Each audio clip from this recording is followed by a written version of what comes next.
Ang kwentong ito ay hango sa totoong buhay. Karanasan ito ni Manoy Kimpong.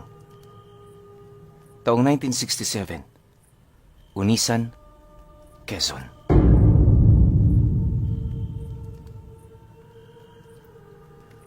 Uunahan ko na kayo. Matagal nang patay itong si Manoy Kimpong.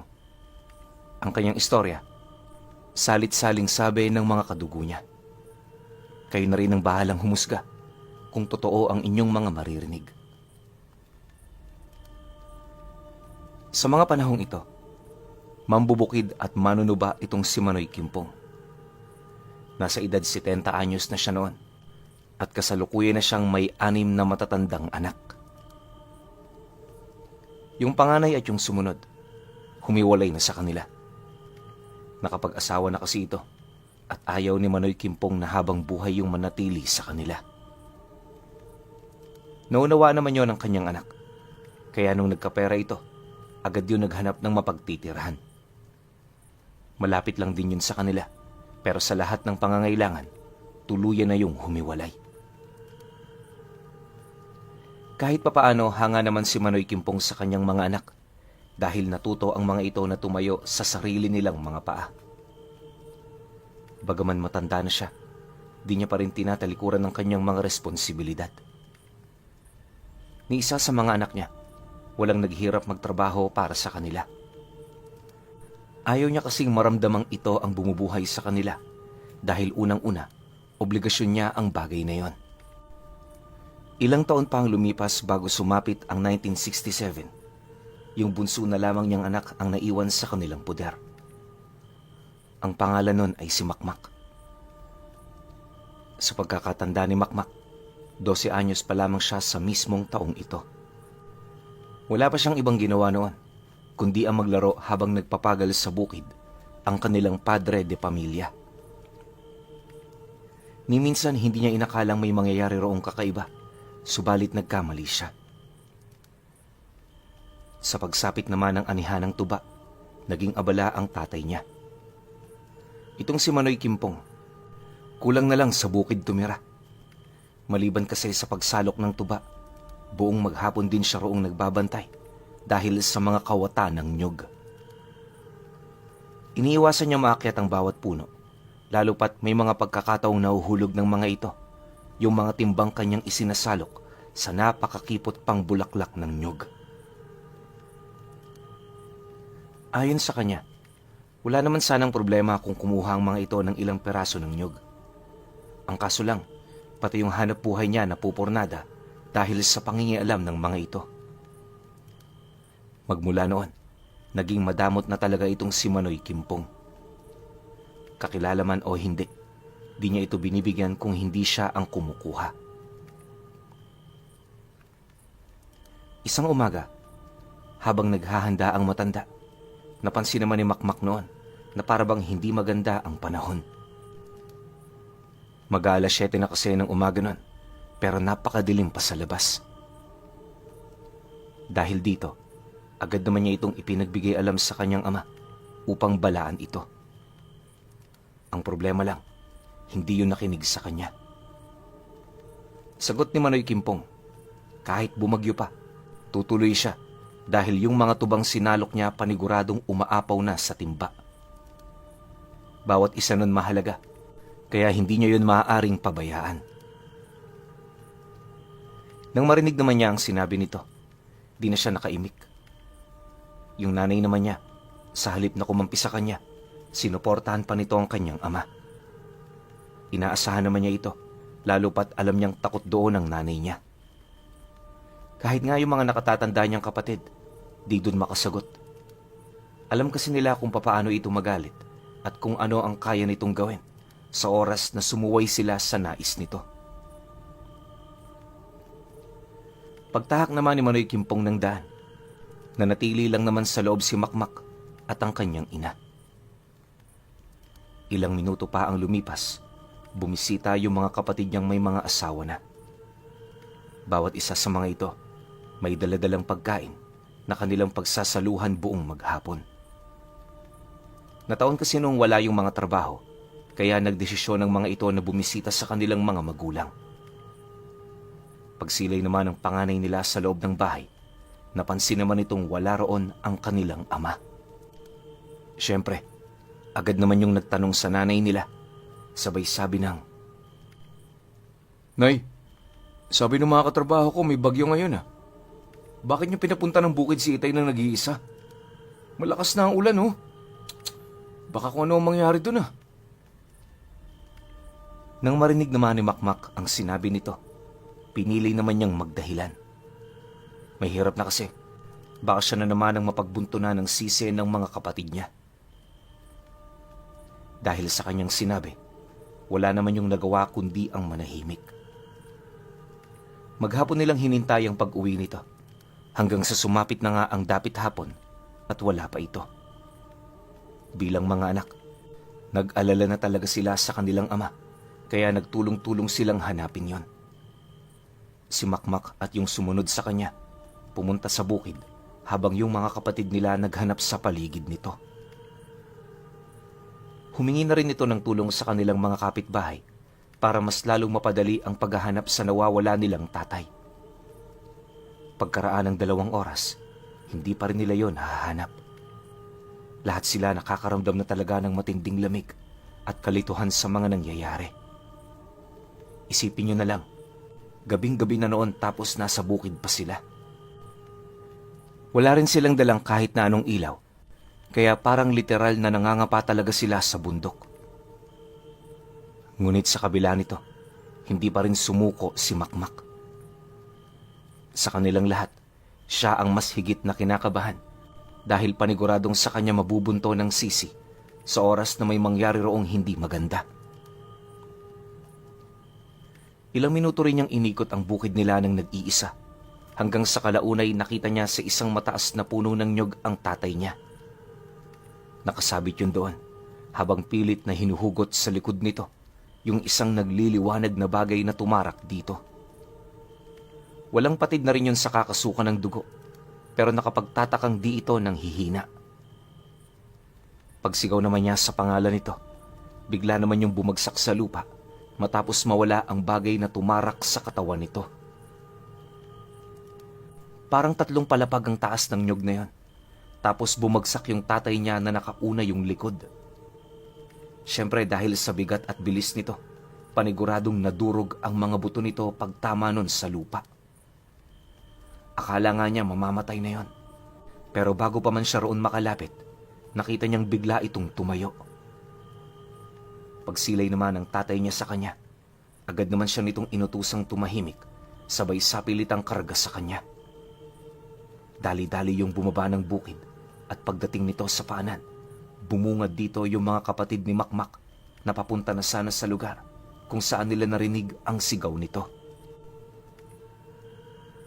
Nang malaman naman yun ni Manoy Kimpong, hindi na ito nagdalawang isip na utusan silang umuwi na. Palusot pa nito na, kaya siya nahuli dahil nawala yung takip ng mga tuba niya.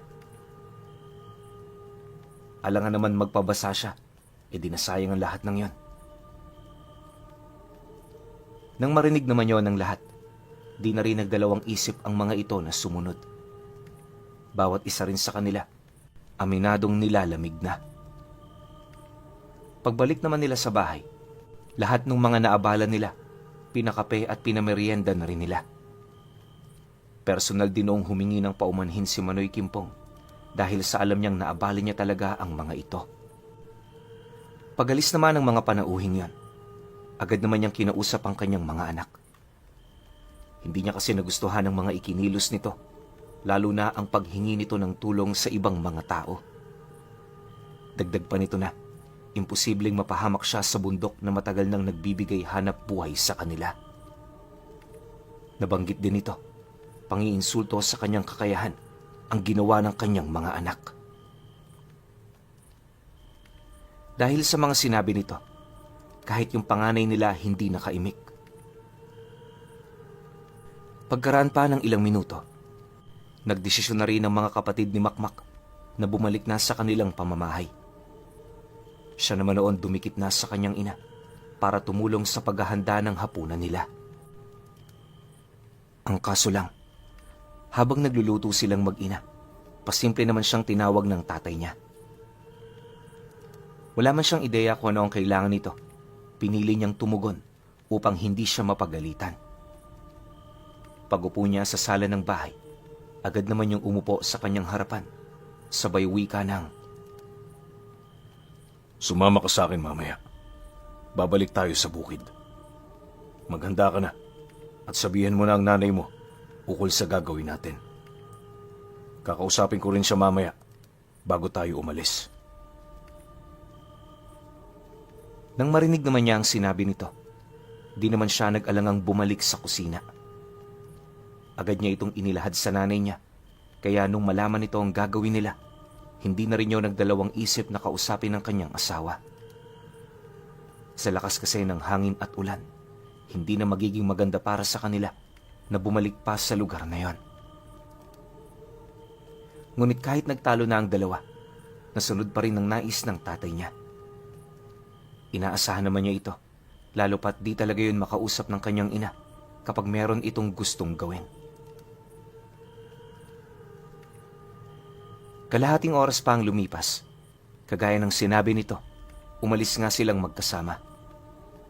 Wala silang dalang kahit na anong magbibigay liwanag at ang tanging pansalag nila sa bagyo ay yung malaking sakot nilang gawa sa anahaw. Dahil sa sobrang dilim ng paligid, halos magkandaligaw-ligaw na silang dalawa. Ngunit dahil sa likas na silang pamilyar sa lugar na yon, nagawa pa rin nilang marating ang gitnang parte nito. Pagdating naman nila sa nyogan, agad namang itinuro ng tatay niya yung matayog na puno ng nyog na may nagliliwanag na bagay sa tuktok. Kulay asul na parang ugat ang liwanag na nasisilayan nila roon, na ayon sa kanyang ama, bakas umano ng tumamang kidlat sa katawan niya. Nakuha niya ang ngipin nito, kaso lang may naiwan pa roong isang kakaibang bagay. Dagdag pa nito na, kung hindi siya nagkakamali, isang maliit na garpo ng kanyang nasilayan sa parte ng punong yon. Naniniwala rin ang kanyang ama na hindi yun pangkaraniwan, kaya nais niyang makuha ito. Pagkalahad naman ito sa kanya, agad naman itong inakyat ang nyog. Madulas man, pinagsumikapan nitong umusad hanggang sa marating na nito ang lugar kung saan naroroon ang liwanag. Paghugot naman ito sa loob ng katawan ng nyog, agad naman yung sumigaw sa kanya, senyales na nakuha na nito yung bagay na pakay nila. Maya-maya pa, sa hindi inaasahang dahilan, nadulas yung tatay niya. Pagkahulog naman ito sa ibaba, dali-dali naman yung tumayo sabay bukas ng garapong yon. Pagkaalis naman ito ng takip, tumila ang napakalakas na hangin at ulan sa kanilang kinaroroonan. Unti-unti na rin niyang nasilayan ang malabuhanging usok na nagmumula sa garapon hanggang sa tuluyan na yung malusaw. Ilang segundo pa ang lumipas, laking gulat na lamang ni Kimpong nang tumambad sa kanyang harapan ng isang nilalang na halos kahalintulad ng isang ordinaryong tao. Ang pinagkaiba lang nito, imbis na damit ang suot nito, kaliskis ang bumabalot sa kanyang katawan. Kulay ginto rin ng mata ng nilalang, tapos may matulis itong tenga. Matipuno rin ang katawan nito at purong kayumanggi ang kulay ng balat. Matapos naman yung magkaroon ng anyo, lumuhod yun sa harapan ng tatay niya habang inilalahad ang mga katagang hindi nila maunawaan sa umpisa. Ngunit habang patagal ng patagal nila yung pinapakinggan, nagiging klaro na ang lahat. Ayon sa nilalang, pinaglilingkuran niya ang taong nagpalaya sa kanya. Siya ang magiging sentro ng kapangyarihan at lakas nito. Dagdag pa nito na, hanggang kamatayan ay mananatili siya sa tabi nito at kahit sa anong sitwasyon, hinding-hindi niya yun iiwan. Pagkalahad naman ito ng mga katagang yon, muli itong nag-anyong abo na dahan-dahang pumaloob sa buong katawan ng tatay niya. Sa isang iglap, wala na silang nakitang bakas na maaaring kinaroroonan nito. Unti-unti na ring pumatak ang ulan sa paligid kasabay ng pagsimoy ng malakas na hangin. Dahil dito, agad naman siyang nilapitan ng tatay niya para akayin. Pinapasampa siya nito noon sa likod nito, nang sa gayoy maging madali ang pagbaba nilang dalawa. Matapos ang pangyayaring yon, inabot pa ng ilang araw bago tuluyang tumila ang unos. Nang mawala na ito, balik normal naman ang kanilang buhay. Kahit nagpapanggap noon ang tatay niya na walang nangyari, sadyang hindi maipagkakaila ni Makmak noon ang katotohanang kanyang nasilayan. Akala nga niya, hindi na niya makikita ang nilalang na sumapi sa katawan ng tatay niya, pero lingid sa kanyang kaalaman, may darating palang pagsubok na susukat sa abilidad nito. Ilang buwan pa ang lumipas, nabalitaan nilang mag-anak na inaaswang yung anak ng panganay niyang kapatid. Marami umano itong nilapitan na albularyo, pero sadyang makukulit yung mga aswang na gumagambala rito. Kahit anong gawin ng mga manggagamot, paulit-ulit pa rin yung bumabalik. Hindi naman ito direktang inaatake ang bata. Sa halip, ang inuuna ng mga nilalang na yan ay yung mga pangontrang inilagay ng mga albularyo. Nais kasi ng mga itong manawa yon sa kakalagay ng mga ganoong bagay dahil sa oras na mawalan nyo ng interes, doon na sila magsisimulang umatake. Nang malaman naman ni Manoy Kimpong ang tungkol sa bagay na yon, ora mismo ipinatawag niya ang kanyang anak. Ang buong akala kasi ng mga ito, wala siyang alam pagdating sa lihim na karunungan. Dahil sa kanyang utos, pinilit pang magdahilan ng kanyang kapatid. Kesyo, luma ang bahay nila, malayo sila sa sentro, at higit sa lahat, kakahuyan na ang sa likod nito. Dagdag pa nito na, sila ngang sa sentro nakatira na peperwisyo pa. Paano pa kaya silang nasa dulong bahagi na ng baryo? Nang marinig naman yun ni Manoy Kimpong, nagpumilit pa rin yung masunod ang kanyang nais. Pananakot pa nito, kapag hindi yun sumunod sa kanya, pupuntahan niya yun sa bahay nito para disiplinahin. Mariinding ipinaalala ng kanilang ama, nakabukod lang sila at hindi doon maaalis ang kanyang panunungkulan bilang pundasyon nilang lahat. Dahil sa naging sagot nito, parang latang natupi ang panganay nila. Labag man sa loob nitong gawin ang bagay na yon, napilitan niyong sumunod. Sa pagsapit ng sumunod na araw, dumating ang pamilya nito kasama ang albularyong kasalukuyang tumutulong sa kanila. Pagpasok naman ito sa loob ng bahay, napansin ng kuya niya na nakahanda na pala yung silid na pagtitirhan nila pansamantala. Habang nag-uusap ang albularyo at ang kanilang ama, panay naman ang pamimilit ng kanyang kapatid na ipakumbinsi ang tatay nila sa kanilang ina. Subalit maging ang nanay man nila noon, wala talagang magawa. Ang tanging nasabi na lamang nito, paniguradong may magandang balak ang tatay nila kung bakit yun nagdesisyon ng ganon.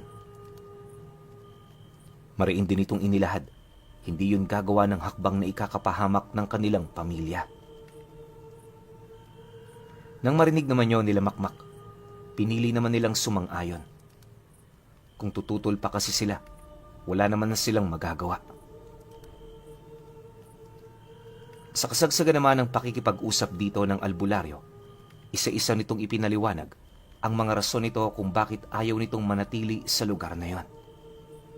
Kaso lang, nung magsimula ng magpaliwanag yung tatay nila, para bang nahimasmasan nito.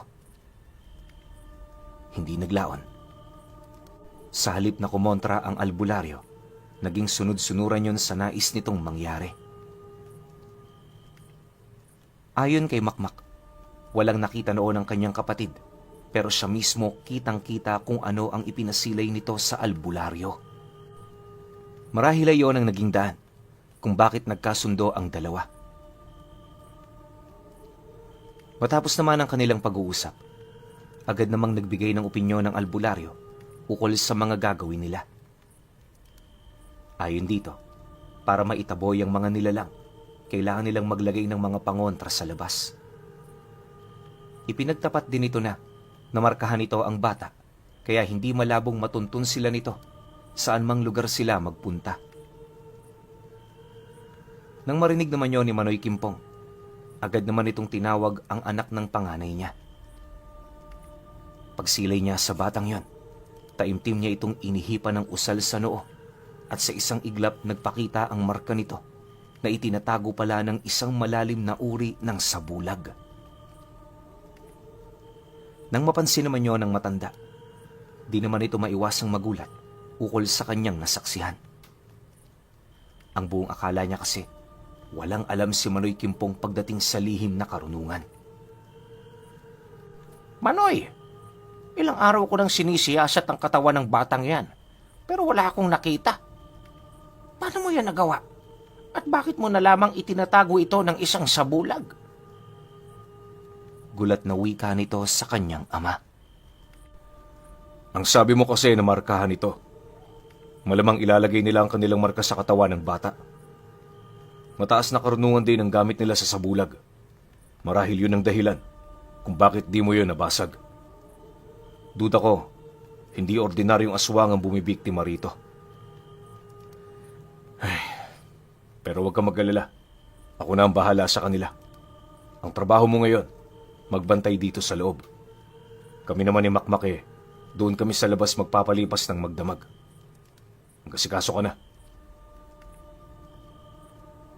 Pagkalahad naman niya ng mga katagang yon, agad naman siya nitong sinenya sana sumunod. Si Makmak naman noon, dali-daling lumapit sa kanilang ama. Maya-maya pa, nang makalabas na silang dalawa, muli niyang nasilayan ang nilalang na pumasok sa katawan nito, na kasalukuyang nakaupo malapit dito. Tahimik lang yung nagmamasid sa buong paligid, na parang meron itong nararamdamang kakaiba. Sa totoo lang pinuno, magmula noong pumasok ang nilalang na yon kay Manoy Kimpong, nagbago ang pamamaraan ng pag-iisip nito. Hindi na rin yun kagaya ng dati, na pawang pera lang ang mahalaga. Pagtungtong naman ng dapit hapon, lahat ng abiso ng albularyo sa kanila, di sinunod ng tatay niya. Ultimo ang pagsindi ng balat ng nyog, di rin ito ginawa. Nang mapansin naman yun ng kanyang kapatid, paulit-ulit naman siya nitong inabisuhang gawin ito, pero di rin siya nakakilos nang walang abiso ng tatay nila. Ang tanging utos kasi nito sa kanya, umupo lang sa tabi ng pinto. Dagdag pa nito na, wala rin siyang ibang gagawin, maliban sa umupo, manatiling gising at magmasid sa paligid.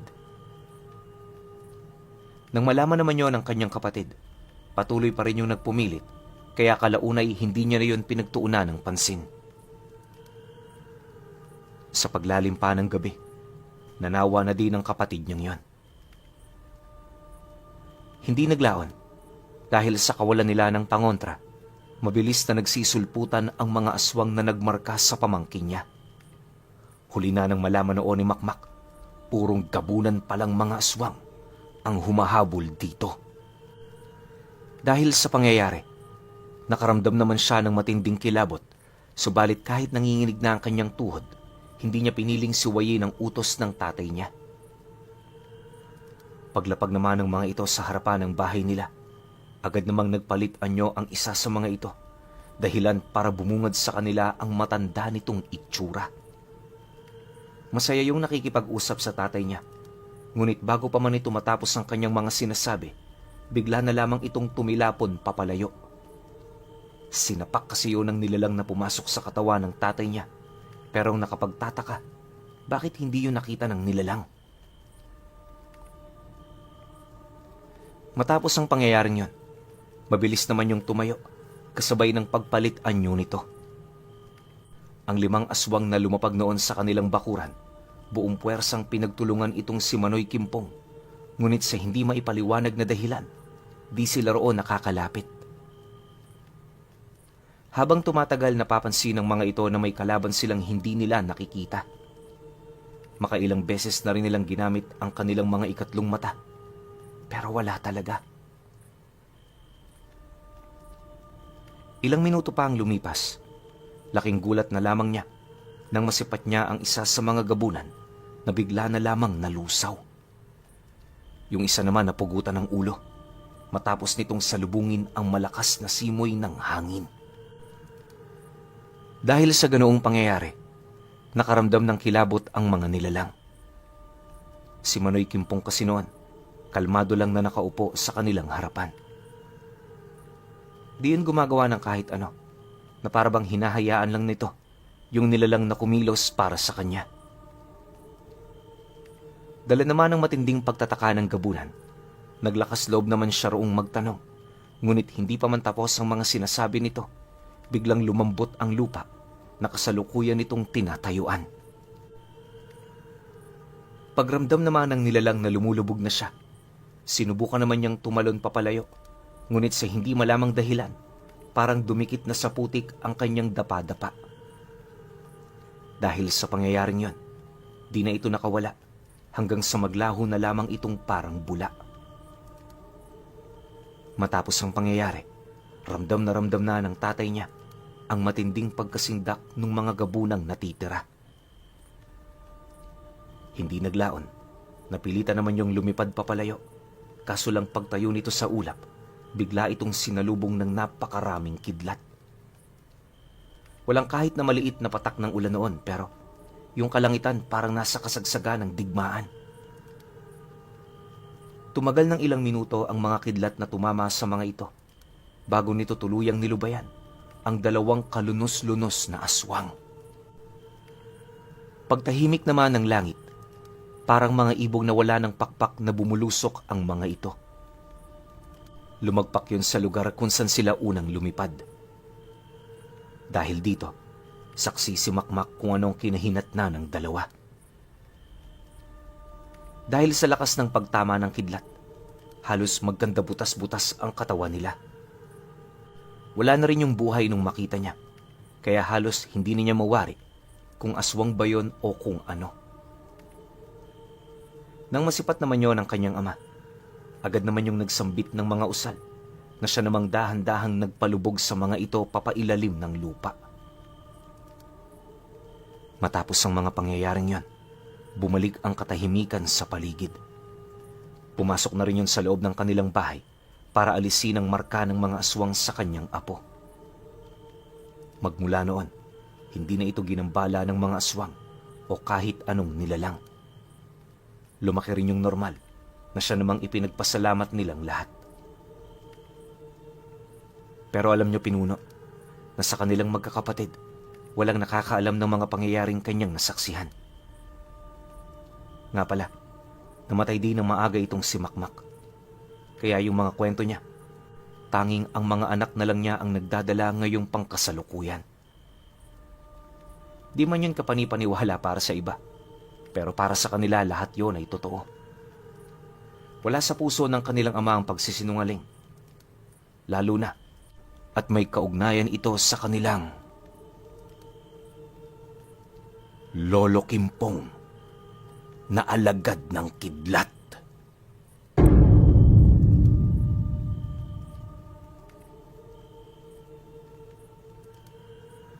Okay. Opinyon ko sa kwento.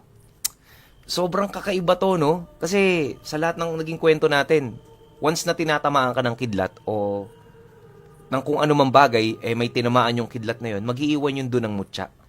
Pero dito parang alagad siya ng kidlat. So parang di ko magets doon sa part na yun. Siguro nagtatangan siya ng kakayahan ng kidlat, pero yung gagawin siyang alagad ng kidlat. Siguro Diyos ng kidlat, yun ang pinakamalapit dito. Yun ang pinaka nakikita kong pinakamalapit na pwedeng explanation kung bakit ganito yung binigay na titulo nung mga kaapu-apuhan na siguro to ni Lolo Kimpong eh. 'Di ba? Syempre pagtatanggol nila yan, lolo nila yan eh, kahit sino naman sa atin, 'di ba? Yun lang yung nakita ko dito sa buong kwento na to, pero ang ganda nito kung naging series to, nasubaybayan ni Makmak kung ano pa yung pinaggagawa ng tatay niya na talaga namang kakaiba. Kasi alam ko hindi pa yan dyan nagtatapos. Marami ang pagdadaanan, lalo pa na parang nung tinamaan ng kidlat yung nyug na yon, may garapon pa eh, di ba? Parang merong na-unlock sa kanya na skill o na-unlock sa kanya na pagkatao. Di ba? Pwedeng sinasaniban siya nung tinatawag nilang umaalagad sa kanyang kidlat. Yung espiritu nun sumasapi sa kanya para makipagbakbakan sa mga puwersa ng nasa kaliwa. Pwedeng ganun eh. Pwedeng ganun, di ba? Pero Yun naman sa akin lang, opinion ko lang yun. Kayo pa rin. Kung may opinion kayo sa kwentong ito, comment nyo lang sa baba. Yun lang. Hanggang sa susunod na kwento. Salamat. Teka lang. Bago kayo umalis, meron lang akong papakita sa inyo. Ang gusto ko i-call out yung mga nakakuha sa akin ng mutya way back pa, matagal na. Tsaka yung mga kumukuha sa akin ng gumamela selis. Sobrang matutuwa kayo rito. Wait lang. Gandang umaga, gabi, o kung nasan man kayo. Meron tayong